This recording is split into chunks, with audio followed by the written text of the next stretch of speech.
This week's comment corner is brought to us by Hunter Stone. This is one of the comment was episode 116. This is one of the biggest issues I have with One Piece. That I really find the villains samey, but I know a lot of One Piece fans would disagree. I wonder if they would disagree, honestly. I'm not really in the discourse. I haven't gone to Reddit. I haven't, that must be a wild place. Can you imagine a bunch of people who've seen all the episodes multiple times talking about the show? My God. It'd be a combination between a jungle, a war zone, Nirvana, and everything in between. That's a wild place. I'll have to go there someday in the far distant future when I finish the series, right? Anyway, so I have no idea. I'm not really tapped in other than what people comment to me. They are... I mentioned this, actually, probably in that episode, which is what was being responded to there. The villains are kind of the same. But I wonder, is it just that the author loves a certain kind of villain and that's all they know how to write? Or is this a situation like with Batman where every villain in the Rogues Gallery is a dark reflection of some aspect of Batman? Like you have the billionaire villains, you have the I'ma beat you up villains, you have the detective villains, and you have the inventor villains, the ones who use toys and stuff, and some of the villains think they're like bringing justice to the world, but they go too far, and like it's all Batman has all these aspects to himself. Each villain is a dark reflection of one of those aspects. So is that what's going on here? Like, is it because Luffy is so chaotic?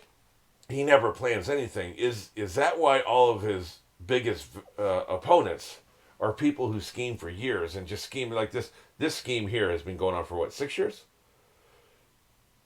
Ever since God took control of the godhood, Inoue, whatever, took over everything. He's been playing in this. He's been playing it before that because apparently he destroyed his own village before he took over, right? He gathered up his minions, came to the God Shrine, and took over, beat everybody up, and took over power. And ever since then, he's been relentlessly working on one goal. So he's had a 6-year plan. Crocodile had a long-term plan. Going back before that, I'm not sure we've had like the mastermind Xantos chess master type scenarios with the other villains.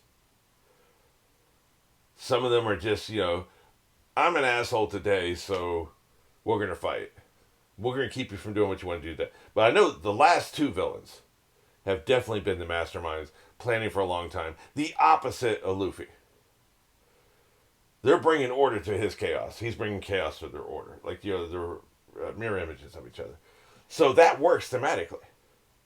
And so as long as Luffy is an agent of chaos, I think his biggest villains, his biggest opponents are going to be the opposite of that, right? So that works for me, even though they are the same. I wouldn't mind seeing other aspects of his character be reflected, and we probably will. We probably have in the past. I just haven't put it all together yet. I've only watched this once, right? But that works for me. I am a little tired of even though this voice actor is so good at laughing, it makes me laugh every time he does it.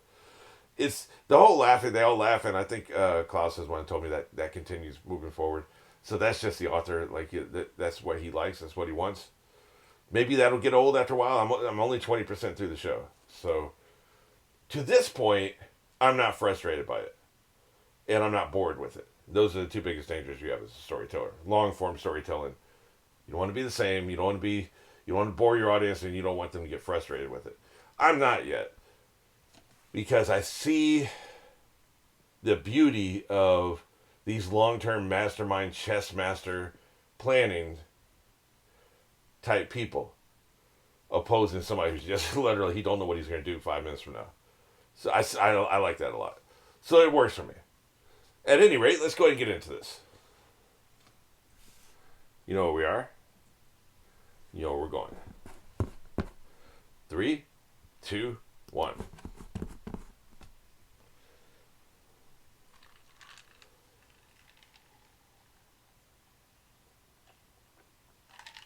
Raigo, I think is what he said. Raigo. That's what he calls it. So I like that's half of the word rage. You know. Another thing too, I was wondering about how he has so much power. Think about the fact he's been playing this for 6 years. He's probably been building up the power. Like, say you can create 20 gigs of magic per week, every week, and that's all you get. So, if you use your 20 gig in 1 week, that's all you have, but you can store it up, right? So, say you don't use your magic for 3 weeks, you've got 60 gigs of magic you can use at any time. You wait another week, you got 80 gig. Well, in that scenario, if you've been saving it for 6 years and using it only where necessary, every now and then you'll smite somebody, but you save most of it, you'd have a lot built up for this because you know you're going to need a lot, right? I don't know if that's how it works or not. They probably will never explain it. But it works for my headcanon. How he has so much he can just use indiscriminately because he's been saving up all this time. Yeah, Jesus. That's her whole life's work. Obliterated. Gotta go down to the surface, man. Yep.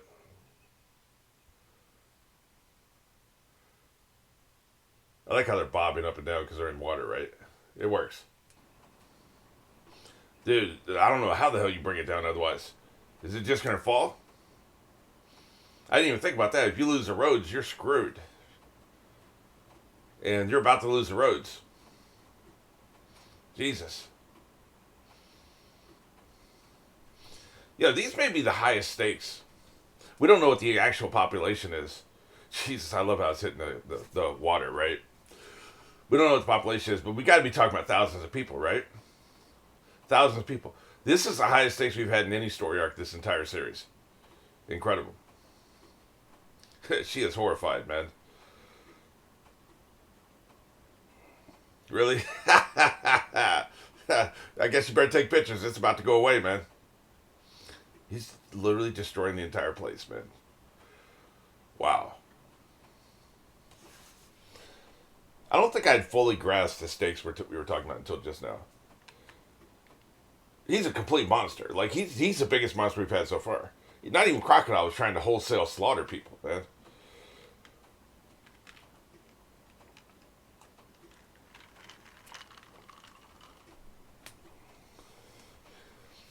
There's also metaphors here for like environmental destruction, for material gain. And this was 20 years ago he was doing this. Still relevant to this day, you know? There it is.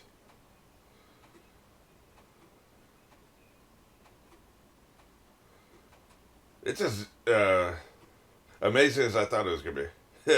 What an a-hole. You can't fit that on your ship, dumbass. Yeah, nice transition.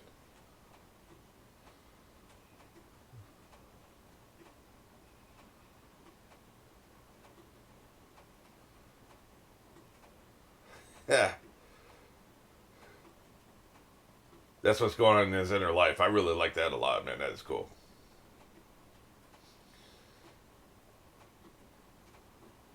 Tell you, the editing of this run has been really good. The Jesus, his unwillingness to quit, man. Just the transition choices and just the things, especially when they're going from the past to the future to the present. You know, he's not going to quit. The editing's just been really good. And really, when you talk about animation, the editing is really, you make that choice before you do the drawings, right? So you have to conceptualize it.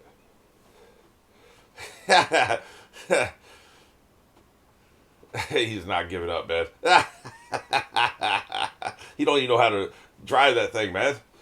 Yeah, Leia's right on top of him. Are you going to help him, Nami? He's clearly not going to give up. Are you going to effing help him or not? You're starting to piss me off. I can tell by her face she's decided. Look, he's going up again. Are you going to effing help him? I think she's about to decide to help him.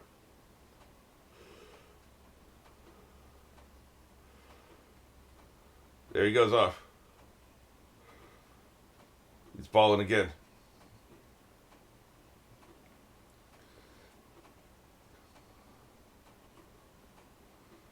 Yep.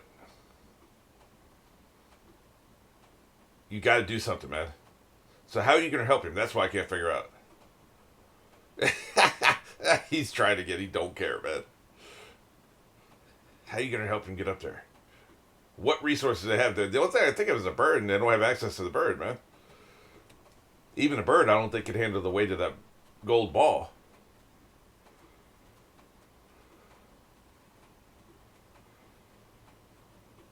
We need to go, man. Somebody wake that bird up. Oh, that was that's what she did. She told him which way to go.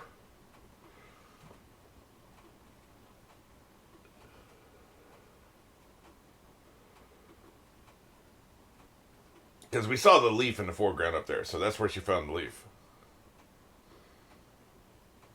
She'll figure it out. Robin. Nice. That's how you do it.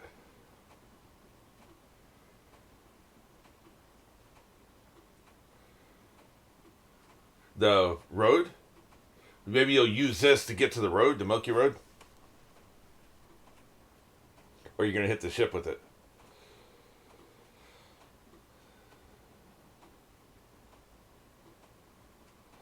I'm still not seeing the vision, but she's got a plan. That's all I need to know. I trust her.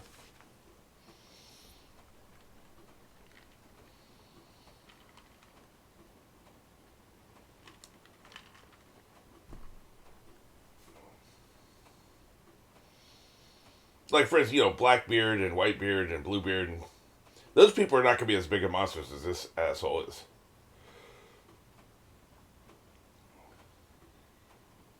He's going to be the biggest monster I see for a while, man.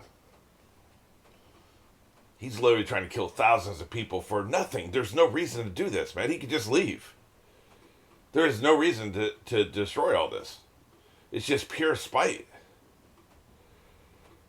Like, he is awful, man. And I know we're talking about villain here, but there's levels to this shit. Some villains are worse than others. This dude is the worst. See, I don't think the distance, if you cut it, I don't think it's long. There's enough left to hit the ship, but maybe it's just the scale is. I'm not really conceiving of the scale of it, right?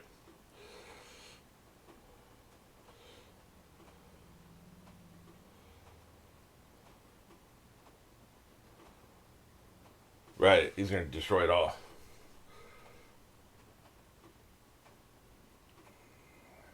She's on board. Not anymore.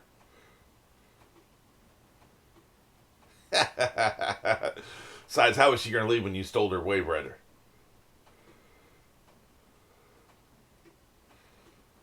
Dumbass.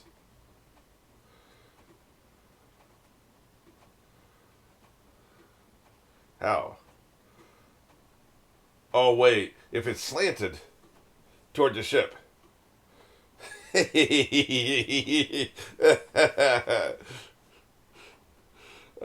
I guess she's going to propel him somehow, right? One shot, she goes flying off, and the momentum will carry him the momentum will carry him over there while she lands down on the Milky Road or something. I think is what they're going to do. Because I think it's going to fall and then keep falling, right? So I was thinking it would fall, hit the ship, and then they have a bridge. That it's not long enough to do that. But if it falls at the exact moment they go, they'll have the momentum to carry him over to the ship and have her fall further down, right? That's what I think you're going to do. Yeah. Yeah, he can't be stopped, man. He won't quit. He's too stubborn.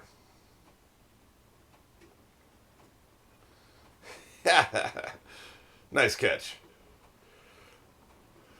Let's go, man. It's time to roll. There we go. Run, man. Yep, he's gonna. He makes it. I was wondering which one of them was gonna do it. It makes sense for him to do it. He's the one with the sharp implement. Yep. Slashy slash slash. Let's do this.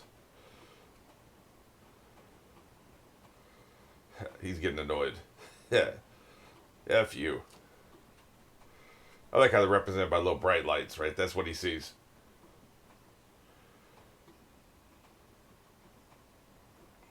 Are you trying to hit him or is it just random? It's hard to tell. Just go, man. Everybody's contributing. Well, except for Chopper and Sanji, but especially Chopper. Chopper ain't done shit. It's not his fault, man. That's how you do it. That's enough, I think.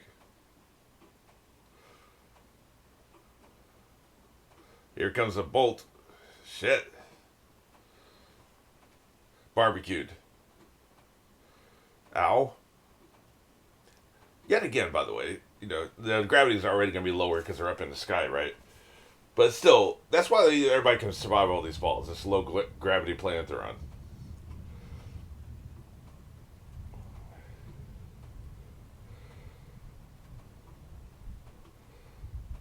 Didn't work. Jesus. Need to cut it again. It's a planet. It's just really big. I guess I'm gonna have to do it. Let Rover take over. Shut the hell up.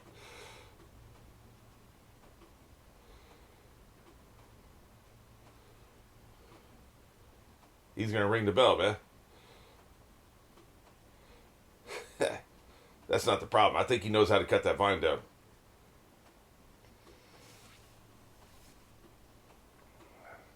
Guess Zoro's done. Somebody else is gonna have to do it. Oh, okay. Then do it, man. Now.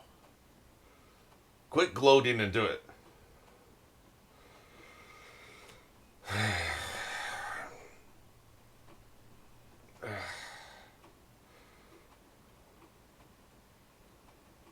That bird is sleeping, man. He ain't carrying anybody anywhere anytime soon.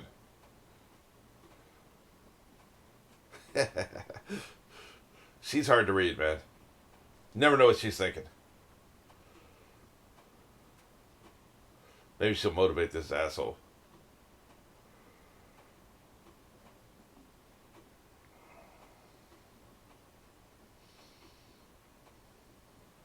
They will never find it.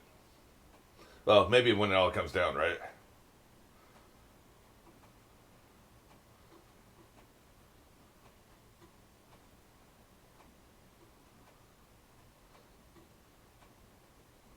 The bell really is a symbol, man. He's not doing it for greed. It is. It is a romantic reason, not the, shipping romance, but the other kind of romance.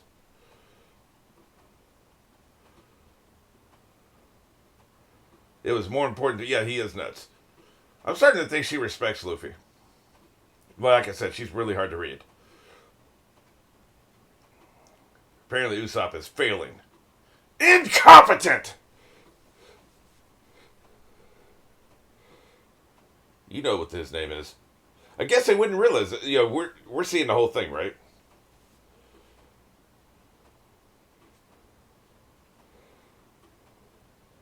Yep.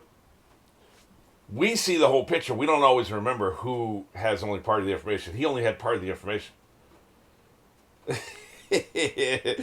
As I said before, shut the hell up. They're so mean to that girl, man. But we only see, I'm actually getting a little emotional, man. We only see part of the picture. Him realizing getting in the full picture, which they never had back 400 years ago. It's hitting me, man. Yep.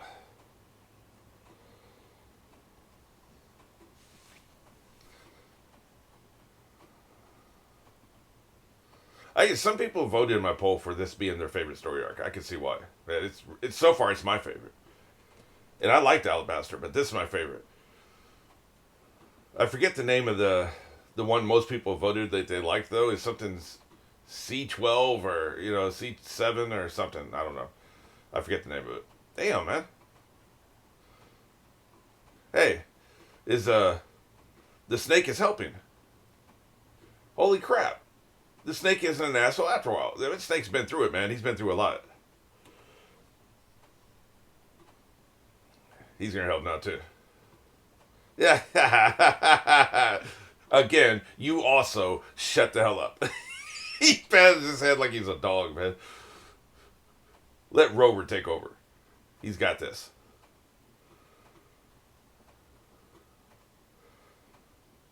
Yep. You're goddamn right. Tell you, man, they're getting me into feelings right now. I love this so much. Oh, right, that's right. He still has the dial, right? Blow this mother effer up. Probably at the cost of his life, right? He can't survive a third time. Yep. I bet you don't survive this one. Hey, Snake, you want to help us out? One more shot? There it goes. There it effing goes. Wow. This is incredible storytelling, man.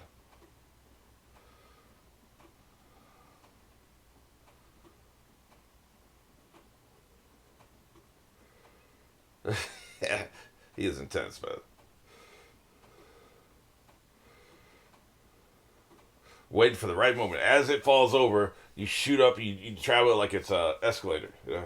That's not, I guess a reverse slide, you know? What am I? A ramp. Jesus. That's what I was trying to think of. A ramp. You take it as a ramp. He's going to shove that metal ball up this god's ass. There it goes. Look at it. Look at it, man. See how I said like it wouldn't quite hit the ship, so I was confused. They're not trying to hit the ship. They're just trying to have a ramp. That's how you do it. They're getting to that stupid ship. Now we need to collect all the corpses and get out of here, man.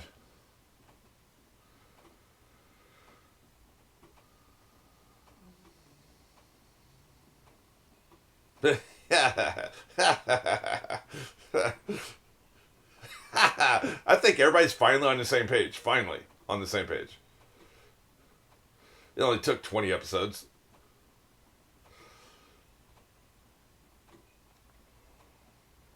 You don't understand the indomitable spirit, do you? Sounds like you would give up at the first sign of adversity, you little bitch.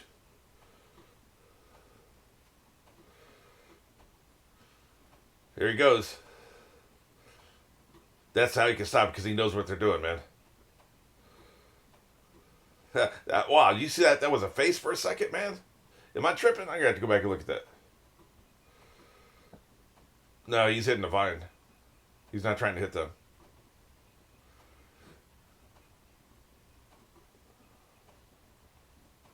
Why don't you just leave, dude? But you're just sitting there watching what the people's reactions are going to be. It's almost like he's a raging narcissist, you know? Crap, man. Yep. We only need another couple seconds. I am doing something.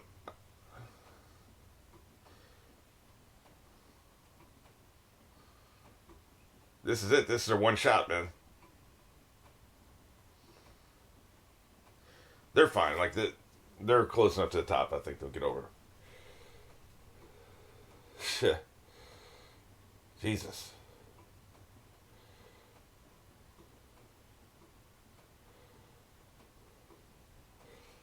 What are they trying to do with that leaf back there? The leaf's on fire. Who cares, right? You know, if you just flown away right after you got the belfry.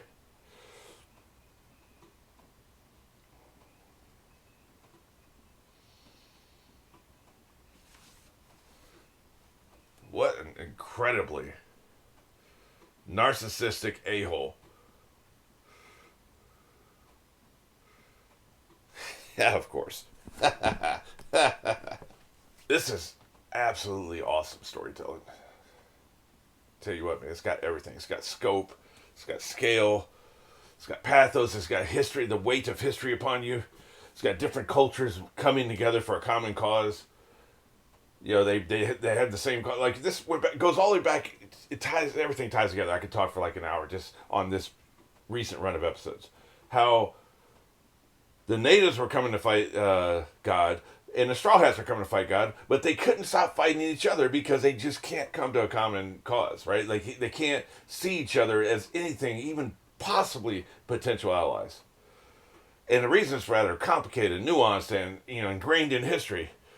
And you finally break through all that crap, and you earn that breakthrough. It's not some, hey, you know, we argued for 2 minutes, now let's go ahead and do this. You know, I've been watching videos about how bad the last season of Flash is, because I stopped watching The Flash, I think, after season 6, maybe halfway through season 7, something like that. But apparently, there's a big bad in the final season who he's a character from season 1 who comes back in season 9, and he's the big bad. He's a good guy who turned bad, right? And there's reasons for it, and it actually sounds pretty interesting, the reasons they had for him going bad. You know, it comes from the story. It's actually earned. But then, so all season long, he's a bad guy. And so then Barry confronts him at the end of in the finale, right? And has a 2-minute and 20-second conversation with him, in which he only has 4 lines of dialogue.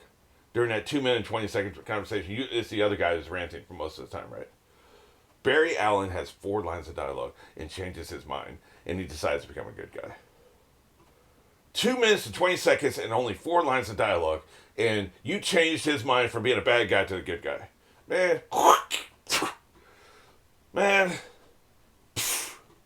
man, like, come on, man. Like, it's just so weak and pathetic. I ain't seen it, so I guess I can't judge, but I'm judging. Because that's effing stupid. You know, this was earned, man. This was, they had so many opportunities. They tried to talk to each other so many times, and finally, through the weight of everything that's happened, and enough people coming at you from enough different angles, you finally sink through their thick skulls. Wait a minute, we're on the same side. And it's done in such an organic, profound way. Just absolutely incredible storytelling. This author is going to go down as one of humanity's 10 geniuses. Like, because I've been seeing some recently where people are talking about, like, Stephen Hawking was just a normal genius, where Albert Einstein was an incredible genius. You know, and so we've had maybe a Leonardo da Vinci was one of these incredible geniuses. You have normal geniuses. Every generation gets a normal genius. The incredible geniuses, they come along once every 150, 200 years. So, if that, I think the same is true with storytellers. I think every now and then storytelling gives us, because like Stephen King is a normal genius, right? Of a certain type. I mean, some people may they think he's a hack or whatever. Like, you can have your own opinions, it's fine. He's a normal genius. This author is an incredible genius. And I'm trying to think of any other writer I've ever seen, because if we're talking about the whole preponderance of everything. You know, the fact he's been working on the same story for so many years, and it's so good. Now I'm only 20% through it. Maybe it sucks later. I don't know. It could be Supernatural. First 5, 6, 7 seasons of Supernatural were incredible. Then they completely shit the bed. Turn the mattress over and shit the bed again. So that could happen here. But so far, to have told the story for this long, for it be this good, this intricate, have this much foreshadowing. Some people told me like there's foreshadowing for events we don't see for 400 episodes. And the individual episodes are good. And I know this is an adaptation, so this is one step removed from his genius. But I'm telling you, if this is this good, the manga must be one of the best things ever written. So, you know, I'm projecting here a little bit. But the individual stories are good. The characterization is good. And then the conclusion of this story arc is just unbelievable, man. So, I continue to be impressed. I'm trying to think of anybody. George Lucas is a regular genius. He really needs help, and he didn't get it and wouldn't seek it out, so that's why he's really fallen off the last 15, 20 years. If he had stayed with collaborators, he would be one of the greatest filmmakers of all time. Greatest storytellers. But I can't think of anybody. Shakespeare, we don't even know who the hell he was. Maybe he wasn't even who he thought he was. Maybe he's ripping people off in the day, so we can't say Shakespeare. I don't know. I'll give it some thought. But like, this dude is one of the most incredible genius storytellers I've ever seen, and this is just more proof of it. I can't even describe how impressed I am.